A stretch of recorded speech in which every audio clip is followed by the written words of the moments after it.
Hey guys, thanks for tuning in. This week on Mickelson Racing Channel, we gotta fix the Impala.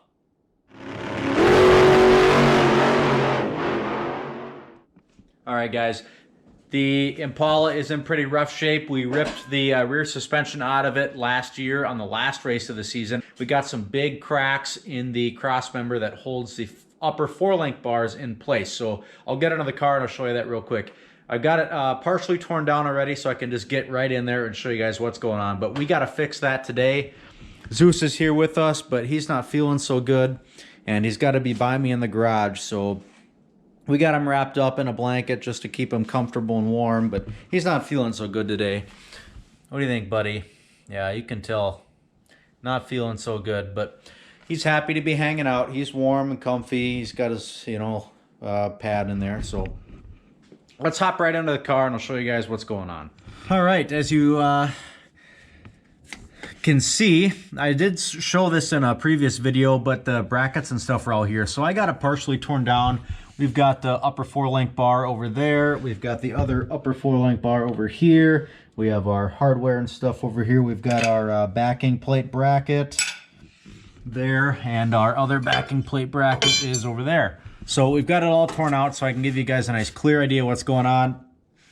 We've got a crack in our crossmember that is pretty good size, and then this crack just keeps going and going and going all the way up as far as I can see.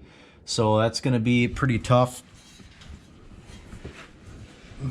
And then this side is the same way. We've got a crack here. This one's a bit larger of a crack here, but this one stops right away on both sides. So we should be able to remedy that one pretty easily.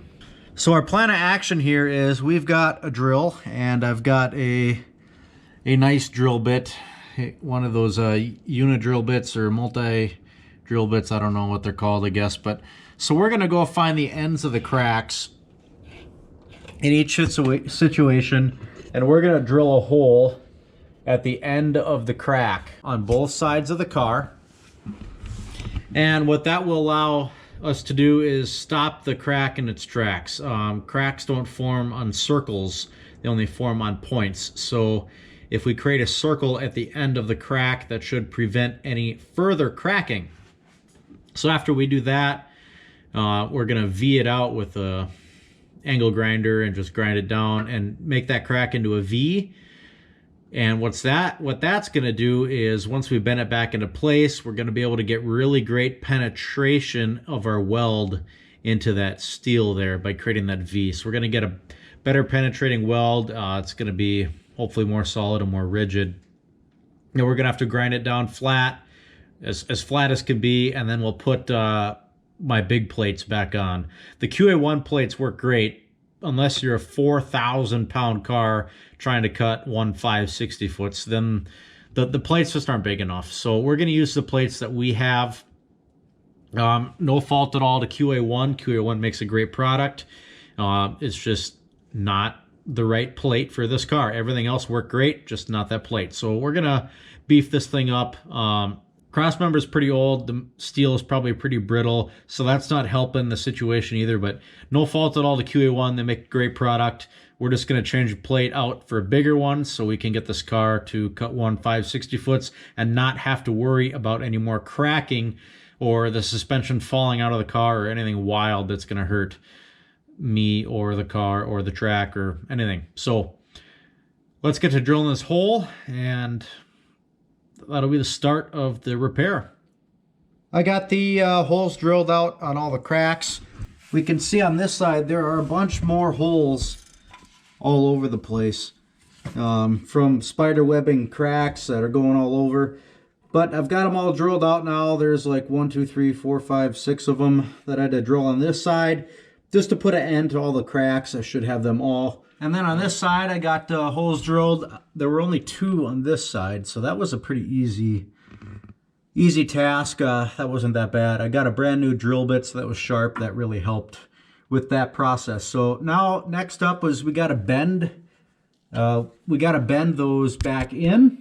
But before we do that, I'm gonna just V this right on top a little bit, and then I'm going to weld from the back side, just because it looks like the back side is easier to get to as far as welding, and also for me sitting in here under the car. So yeah, I'm just kind of wherever I can be right now. But we are back at it and making progress. Let's hop under the car. Let me show you guys what's been going on. Got wheels and tires off of the car just to give myself a little more room. Is it just me, or that's probably just me? But I think drag cars without the back wheels on them look so freaking cool. Freaking cool. I don't know why. They just do. But all right. So as you guys can see, I've got it fairly well straightened out. I've got all the holes drilled at the end of all the cracks there. There's quite a few cracks on this side, which is a little frustrating, a little scary. But we've got both sides pretty well straightened out. This one I straightened out just a little bit too much, as you guys can see. But that's all right. That'll actually work in our favor that way, so that's all right. I've got the welder out. I've got the wire changed out from stainless wire to regular mild steel wire. So we'll be able to get to welding here in just a couple minutes. I've got everything set up. I've got the ground and stuff underneath the car here. So, but I just want to give you guys progress report. Every step of the way, you guys can see what's going on. So we're going to get this Impala done probably this week yet. Probably 2 more days. We'll have it done, and then we're waiting on some more parts from QA1 to put back on the car. So once we get this repair done, we'll just let the car sit here and we'll go over some of the rest of the things and prep for racing season, like fluids and whatnot. But yeah, let's get to welding. Let's get this project done.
We finished up. I'm pretty excited about this. Let me show you guys underneath the car what's going on. Check it out, guys. All the good stuff is hidden. But we have a repair. Give you a little backside view. Backside doesn't look the prettiest. I had to grind the weld down in order to fit the upper 4-link bracket in there, and so it's pretty tight spot, so it kind of looks pretty bad.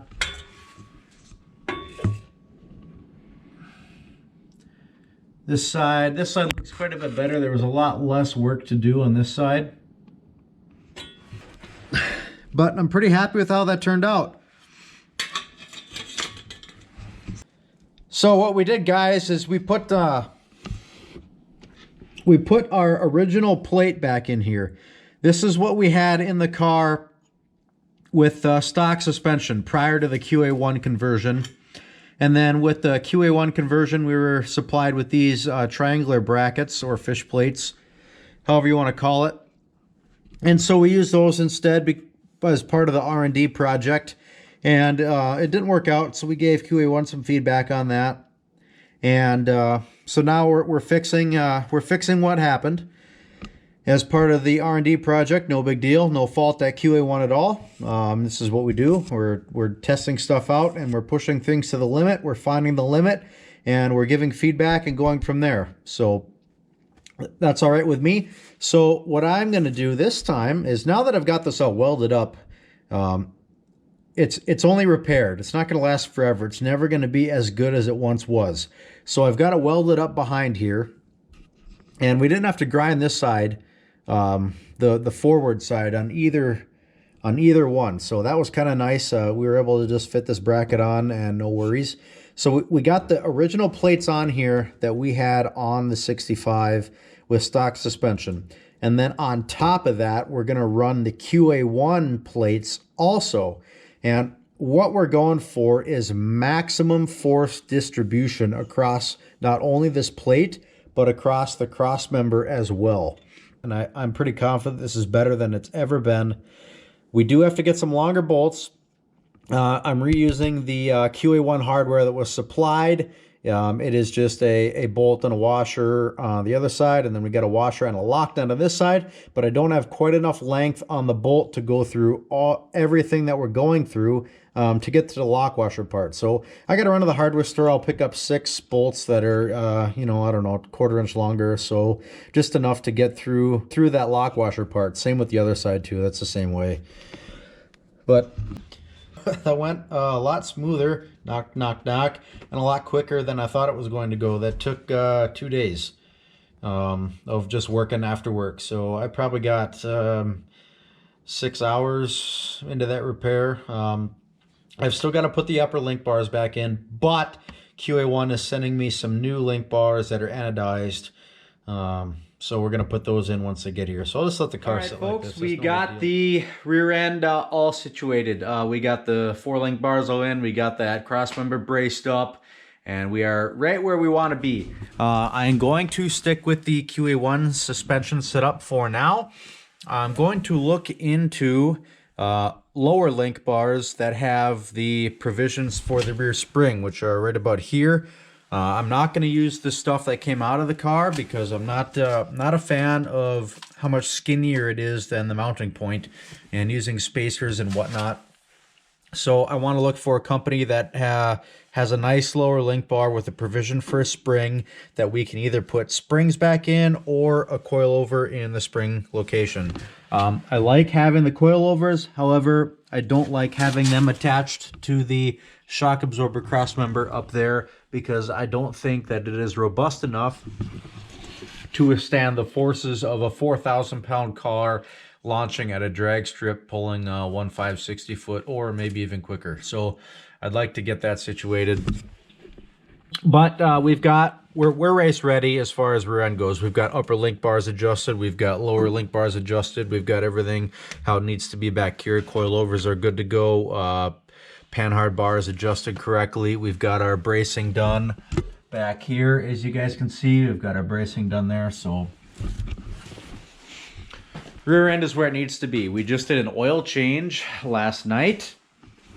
We did 8 quarts of Valvoline VR1 racing oil, 20W50, and we did an STP filter just because that's what they had on hand.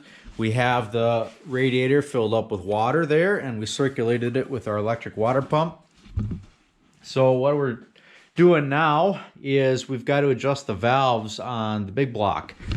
We have a solid roller cam in this thing, so we've got to pull the valve covers and adjust the valves. But in order to do that, we've got to warm the car up. We've got to get this thing all the way up to temperature and then let it cool down enough so we can touch it, and then we'll pull the valve covers and adjust some valves. So let's fire up the Impala and get this thing warmed up.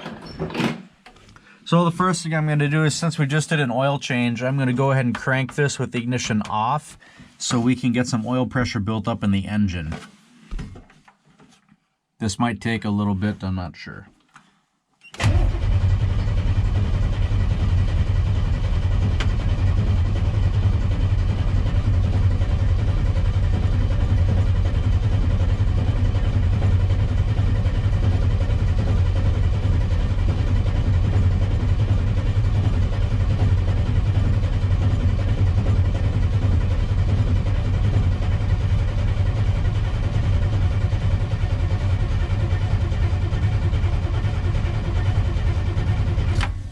Boom, 60 pounds of oil pressure.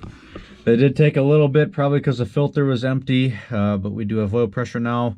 So now I'm gonna turn on my fuel pump, water pump, and get this thing up to temperature. We're gonna leave the electric fans off. That way it gets the temperature quicker.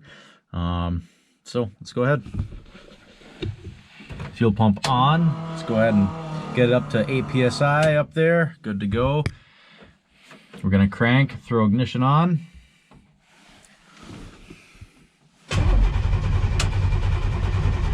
Prime it with my foot. Get a couple pumps of fuel in there.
At least 160 degrees, so we're going to try to get that oil pump temp up really high so we can get some good temperature in the engine.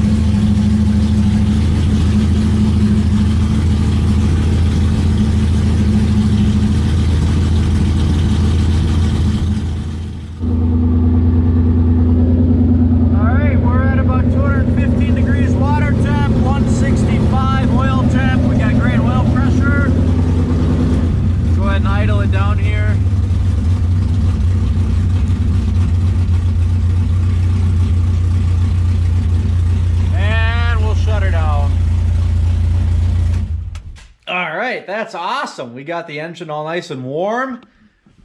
Seems to run good. We had great oil pressure and all that fun stuff. It seemed to run pretty good. We are pretty stinky in here now, exhaust fumes and whatnot. So we're going to leave the door open for a little while and let the garage air out so I can adjust these valves without coughing and dying and struggling to breathe. I'm going to go ahead and loosen up the valve cover bolts on both sides and start plugging away at the valves. We'll be ready to go. So the first thing we're going to do is we're going to go to top dead center on our engine. So we're just going to turn this over, which is probably my second favorite activity in the world.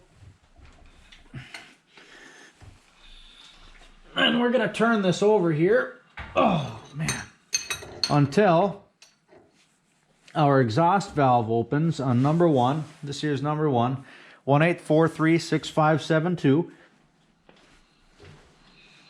Oh, so much compression. There you can see our exhaust valve opened. Now we have to turn it over until it comes back up.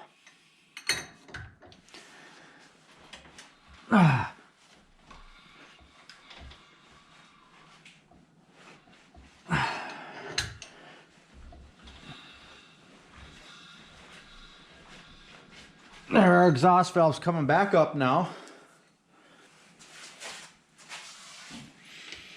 Try this bar. See if we can get a little more out of it.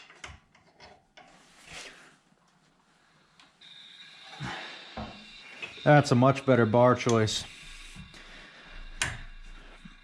Now you can see that the intake valve is closing. Or opening, I should say. So we're going to let the intake open.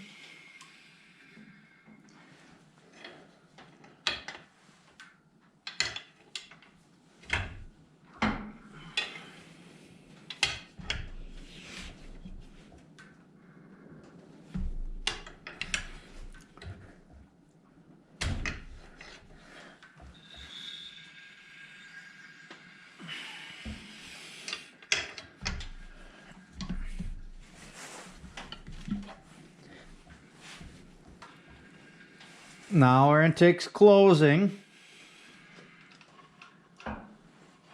Now once our intake closes, we have to look for the 0 on our balancer. Or should I say, we got to find the mark on our balancer, and we have to align the mark with the 0 on the number plate, or on the plate that's mounted to the timing cover here. I don't have the best bar for this, but I'm making do. So we see our mark. I'm just going to align it with 0.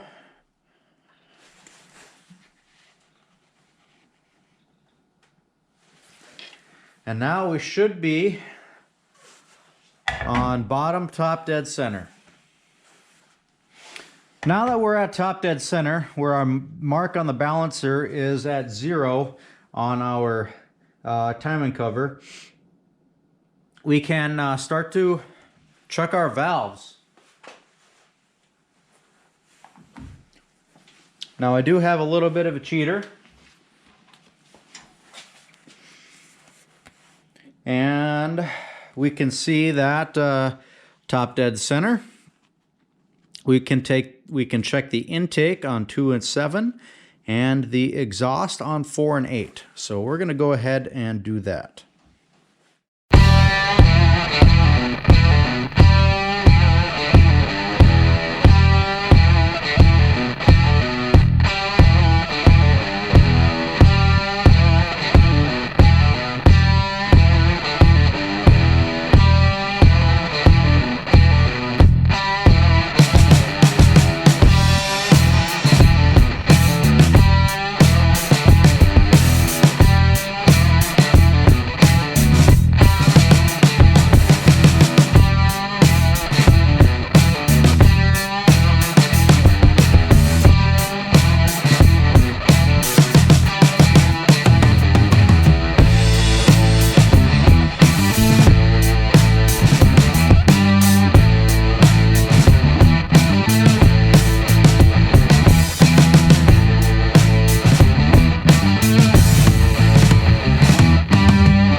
We had a couple valves a little bit loose, but now we've got them all.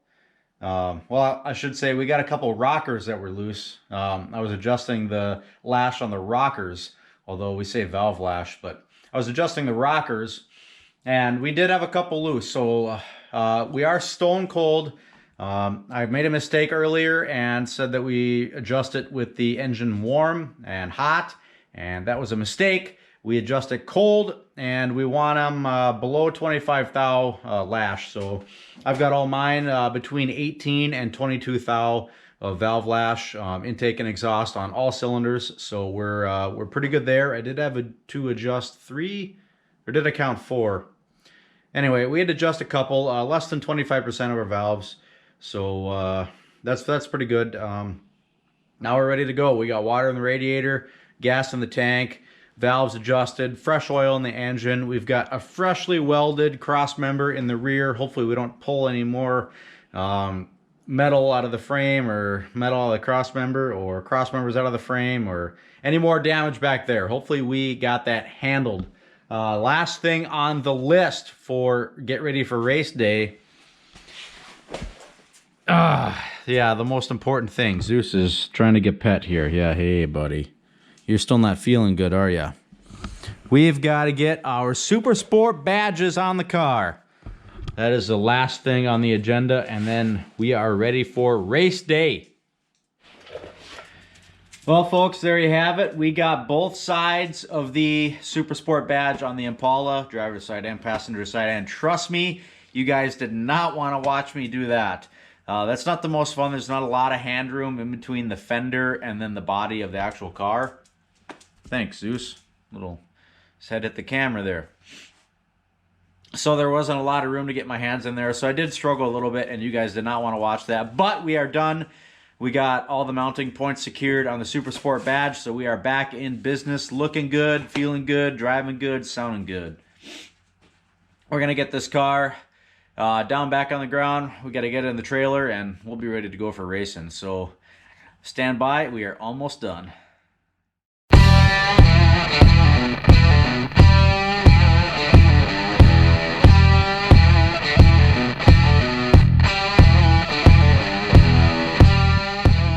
Suspension all straightened out. We got our backing plates welded back in. We have our 1/4-inch plates back on the front of the cross member. We got the QA1 stuff all back in the car, ready and set to go. We have not made up our mind on the QA1 stuff, but we're going to keep running it for now because we like it and we want to keep it on the car. So really happy with the way that all turned out. We've got the wheels and tires on the car. We got it off the jack stands. We got oil changed. We got valve lash done. We got the hood back on. We are all ready to go racing. Now, racing starts in how many days? 3. 3 days for racing. We are all ready, set to go. The only thing that we have to do now is get this sucker in the big trailer.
Folks, we are all set. Got the Impala strapped down. Never forget to tie your straps. Spoiler alert, I do not always tie my straps, but I did this time. We got forward and aft, we got side to side. Keep the thing from rocking. Always make sure you get the fore and afts. So that keeps it nice and sturdy in case you lose one of the straps. If you just do it side to side, the whole thing will come undone. And then we got the front straps on the car too. We got those straps have been around for a long time, 30 years I bet. But we got those straps on. Car is still dirty, but we'll take care of that later. We are strapped down, ready to go. Car is fully tuned up. Next time you see us, we'll be at the racetrack. Thanks for watching, guys. Thanks for subscribing. Remember to like and comment below. Subscribe is right here in the corner of this video. We'll see you next week on the Mickelson Racing channel.